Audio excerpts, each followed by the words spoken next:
जामशोरो इतिहाद जे सरवाण मलक चंगेज़ खान जी ख़ास हिदायतुनि ते कोहिस्तान जी बरसात मुतासिर इलाइक़नि में राशन विराइण जो सिलसिलो जारी है।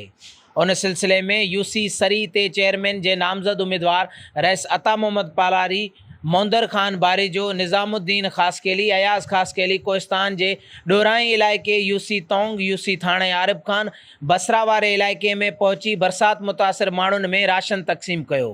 उन सिलसिले ते मीडिया सां ॻाल्हाईंदे जामशोरो इतिहाद जे यूसी सरी ते चेयरमैन जे उम्मीदवार रईस अता मोहम्मद पालारी चयो त जामशोरो इतिहाद जे सरवाण मलक चंगेज़ खान जी सरवाणी में कोहिस्तान जे बरसात मुतासिर ग़रीब माण्हुनि में राशन विराइण जो सिलसिलो जारी है।